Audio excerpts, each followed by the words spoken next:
Hello दोस्तों, आप सभी का हमारे यूट्यूब चैनल डीके पाठशाला में स्वागत है। तो दोस्तों, जैसा कि आपने थंबनेल देख लिया होगा, दोस्तों आज की इस वीडियो में बात करने वाले हैं आपका ग्रुप डी एग्जाम को लेकर कि जो आपका ग्रुप डी का एग्जाम रेलवे का वो कब तक आपके होने के चांस हैं।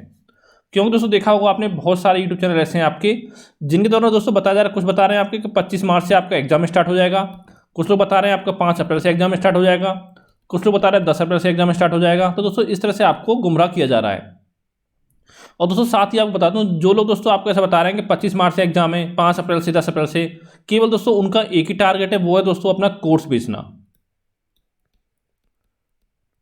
क्योंकि दोस्तों आप सोचो कि आपके एग्जाम में 1 महीने का समय बचा हुआ, 25 दिन का समय बचा हुआ है, तो आप कोर्स ज्वाइन कर लें। लेकिन दोस्तों आपको ये बताना चाहता हूँ कि अगर दोस्तों आप बच्चे को लगभग 30 दिन में कोर्स ज्वाइन करना चाहते हैं, तो दोस्तों कोर्स ज्वाइन करने से आपको कोई इसमें फायदा नहीं होने वाला है। क्यों नहीं होने वाला है कि दोस्तों जो आपका आखिरी का 1 मंथ होता है किसी भी एग्जाम की तैयारी करने के लिए, वो दोस्तों केवल आपका होता है जितना हो सके आप रिवीजन करें।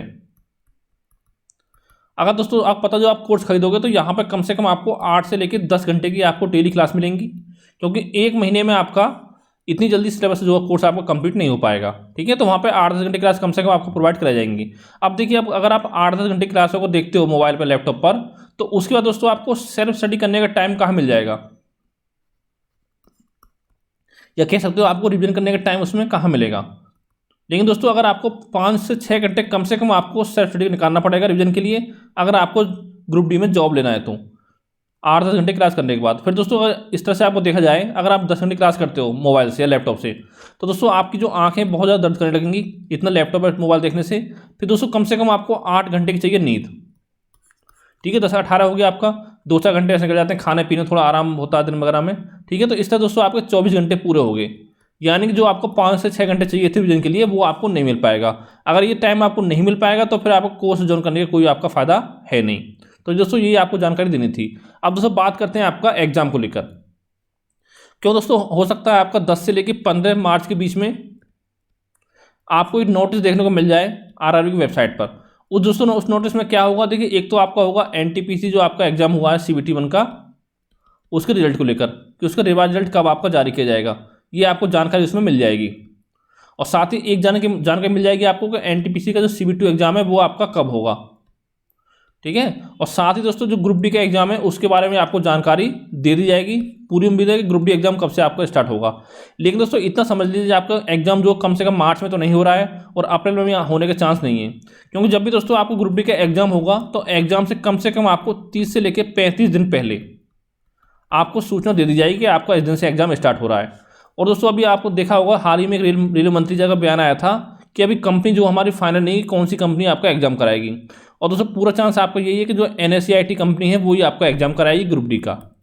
ठीक है, क्योंकि दोस्तों TCS जो आपकी वो पूरे अगले साल मई जून तक बिजी है, उस समय तक ये आपका एग्जाम नहीं करा पाएगी। अगर हाँ कोई एग्जाम ऐसा होता आपका 5-10 दिन चलता तो उसको करा सकती थी, बाकी आपका नहीं करा पाएगी। क्योंकि ये दोस्तों SSC के सारे एग्जाम जो आपका TCS ही करा रही है, चाहे MTS हो, CGL हो, CSSL हो, और भी जो आपके एग्जाम है स्टेनोग्राफर का हो गया, ये सब आपका TCS करा रही है।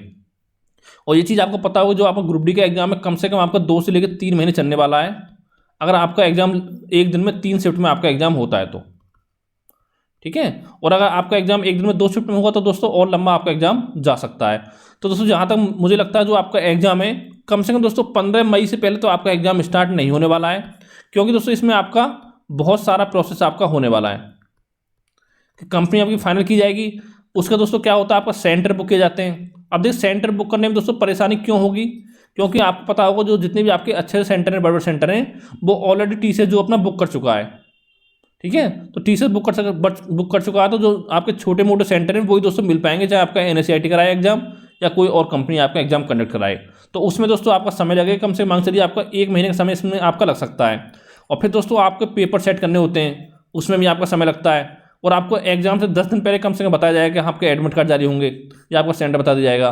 तो इस प्रोसेस में दोस्तों कम से कम आपका 2 महीने का समय भी आपका और लग सकता है। लेकिन दोस्तों ऐसा हो सकता है कि 15 मई से एग्जाम ना स्टार्ट हो के उसके भी बाद आपके एग्जाम स्टार्ट हों। लेकिन इतना मान लीजिए कि 15 मई से तो पहले आपका एग्जाम नहीं होगा। यानी कि अगर दोस्तों देखा जाए तो मोटा मोटा कम से कम आपके पास 2 महीने का समय भी बचा हुआ है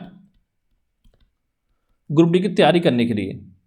तो जो भी बच्चे ग्रुप डी की तैयारी करें, अपनी तैयारी अच्छे से करते रहें, क्योंकि दोस्तों इसमें लगभग आपकी 1,03,000 के आसपास इसमें आपकी वैकेंसी है। ठीक है, क्योंकि दोस्तों इतनी वैकेंसी अब पता नहीं ग्रुप डी की अगली वैकेंसी कब आएगी। हो सकता है 2024 से चुनाव से पहले आए, लेकिन वो दोस्तों 2028-29 तक जाके आपकी वैकेंसी फाइनल होगी, क्योंकि ये जो आपकी भर्ती 2019 की है।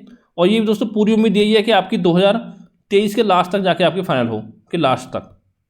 क्योंकि दोस्तों जब आपका एग्जाम हो जाएगा CBT 1 का, और CBT दोस्तों इसमें आपका नहीं होगा, इसको आपको रद्द कर दिया जाएगा ग्रुप डी में। तो साथ ही दोस्तों इसके बाद आपका फिजिकल टेस्ट भी होता है, मेडिकल भी होता है, और सारे प्रोसेस इसमें आपके होते हैं, तो इसमें भी आपका समय लगेगा।